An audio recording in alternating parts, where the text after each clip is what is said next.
Muito bem, estamos aqui de volta e sentiram minha falta? Vamos lá então dar prosseguimento ao nosso curso de Direito Eleitoral e agora nós vamos versar sobre um dos assuntos mais gostosos da Justiça Eleitoral, que é sobre a composição e a competência dos órgãos que compõem a Justiça Eleitoral.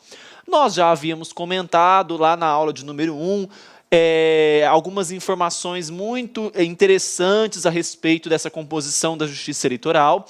E agora nós vamos já, desde o início, tratar sobre essa composição, trazendo à tona aquela nossa famosa pirâmide.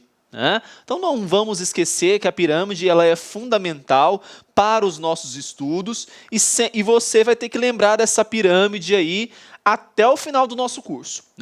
Então veja só, pessoal, quando eu falo de composição e competência dos órgãos da Justiça Eleitoral, nós vamos ter que utilizar aqui para esses estudos dois materiais. Primeiro, você vai separar para nós aí a sua Constituição Federal de 88 e vai separar também o Código Eleitoral de 65. Nós vamos ter que trabalhar com tanto a Constituição quanto a competência, tanto a Constituição quanto o Código Eleitoral, nós vamos ter que trabalhar em conjunto, tá? Porque não tem como a gente falar de composição e competência sem fazer uma associação entre as duas normas. Tanto a Carta Magna quanto o Código Eleitoral de 65, tá bom? Então, veja só. Primeiro, vamos fazer um geralzão sobre as características da Justiça Eleitoral. Então, veja só, pessoal. Eu estou aqui eu tenho aqui a pirâmide, a nossa famosa pirâmide aí da Justiça Eleitoral. Eu vou dividir essa pirâmide em 3 etapas. Então, nós temos aqui, nós vamos dividir em 3 estágios. O primeiro estágio, que é a questão que nós vamos colocar o Tribunal Superior Eleitoral. Como instância intermediária, nós vamos colocar os tribunais regionais eleitorais e na instância inferior colocaremos os juízes e colocaremos as juntas eleitorais. Então, percebamos aqui como que se dá a estrutura da Justiça Eleitoral. A estrutura da Justiça Eleitoral. Percebam, quando eu falo da estrutura da Justiça Eleitoral, nós temos, então, compondo essa Justiça Eleitoral, o Tribunal Superior, o Tribunal Regional e os juízes e as juntas. O Tribunal Superior é a nossa instância máxima.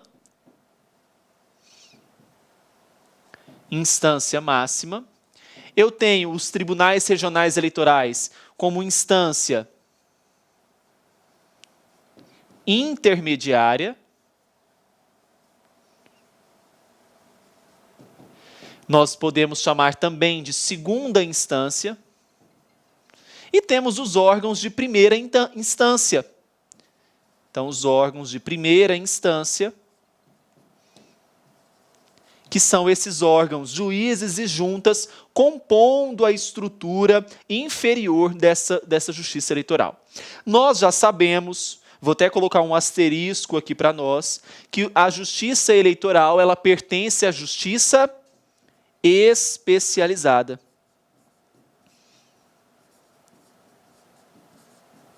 Justiça Especializada, não é?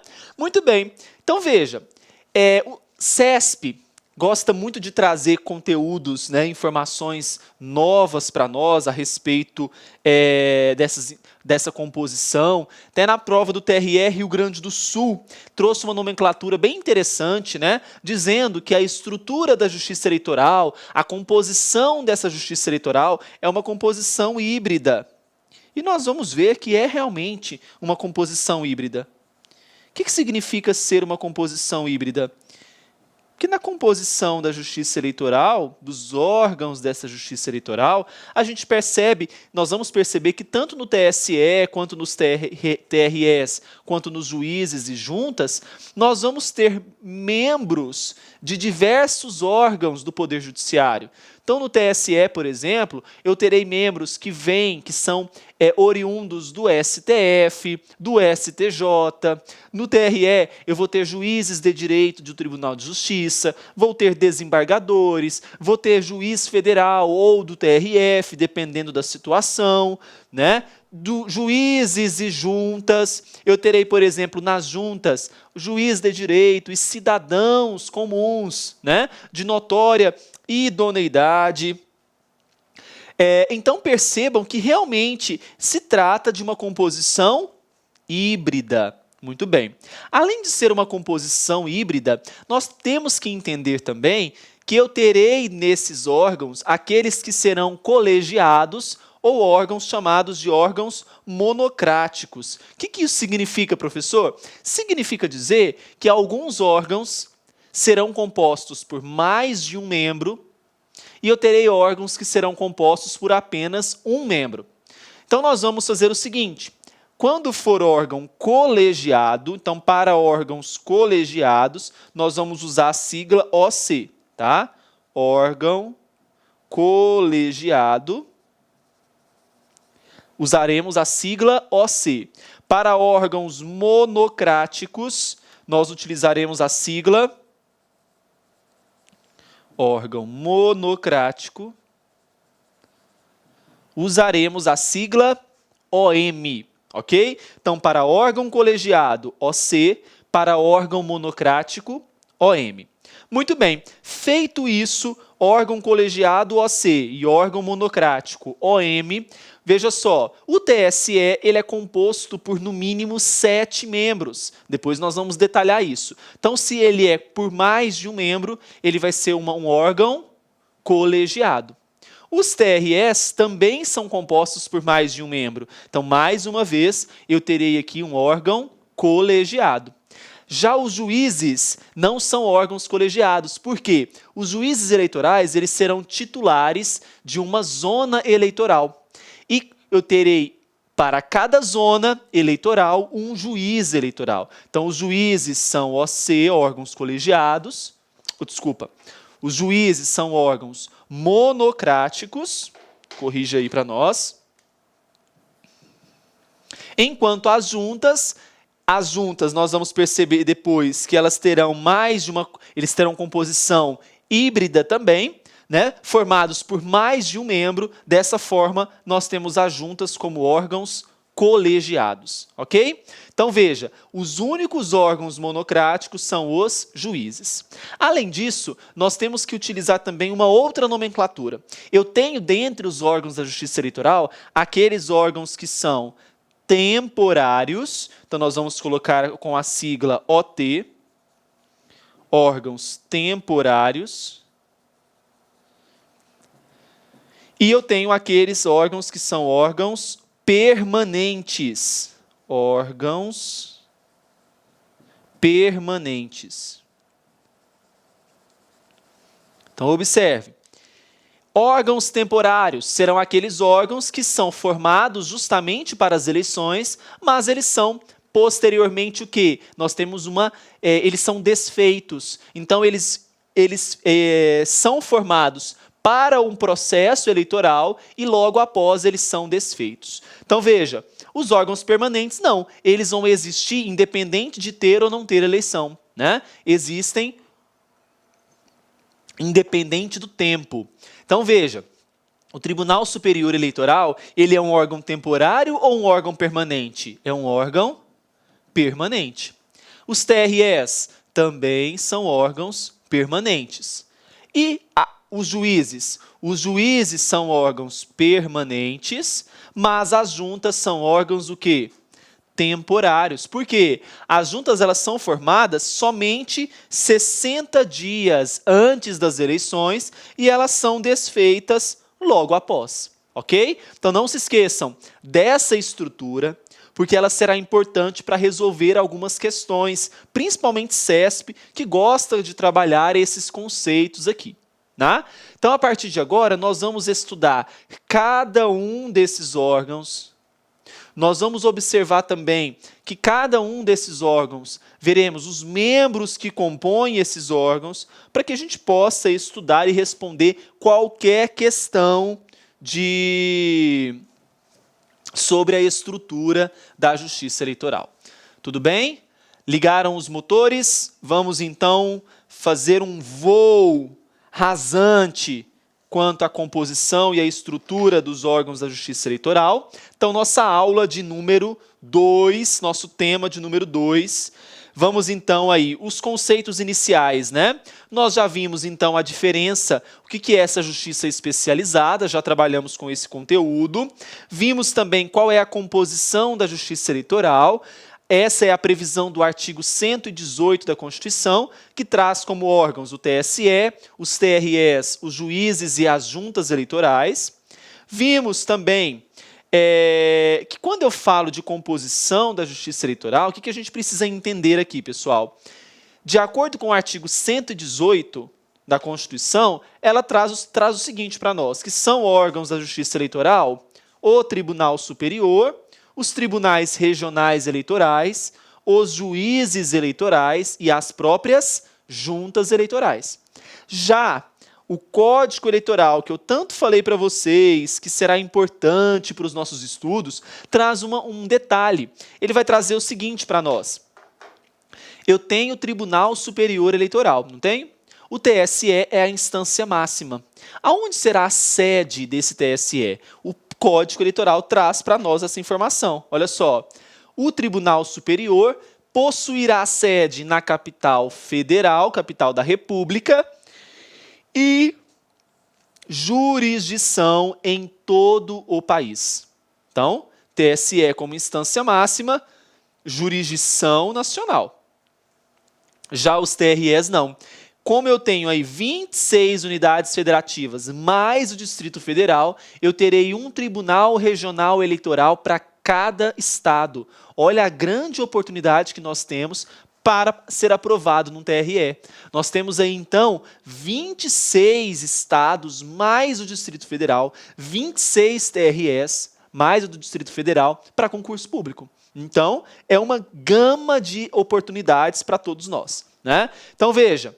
Esse Tribunal Regional Eleitoral, onde será a sede desse TRE? Na capital do estado. Então, quando eu falo de, por exemplo, o estado do Mato Grosso, a sede do TRE é em Cuiabá. Quando eu falo em Minas, Belo Horizonte. Quando eu falo na Bahia, Salvador. Teresina, Piauí, Teresina, e assim sucessivamente. Tá? Então, a sede dos TREs é na capital do respectivo estado. E eu tenho também as juntas eleitorais, que são aqueles órgãos que possuem composição temporária, né, porque essa junta ela será desfeita, nós vamos ver isso depois, e os juízes eleitorais. Esses juízes eleitorais são titulares de uma zona eleitoral. Muito bem, feita esse geralzão sobre a composição, nós falamos então o que são órgãos colegiados e o que são órgãos monocráticos. Já detalhei essas informações lá na parte que nós vimos sobre os órgãos colegiados e monocráticos. E uma tradicional pergunta: Ministério Público é órgão da Justiça Eleitoral? Gente, muito cuidado. Já ficou batido. Antigamente tinha várias questões sobre isso, colocando o Ministério Público como órgão da Justiça Eleitoral. E você já precisa desde já saber. Ministério Público não é órgão da Justiça Eleitoral. O que vai acontecer? Eu tenho o chamado Ministério Público Eleitoral. O Ministério Público Eleitoral ele vai atuar perante... Então, o Ministério Público Eleitoral ele vai atuar perante os órgãos da Justiça Eleitoral. Exercendo qual caráter, pessoal? Caráter fiscalizatório.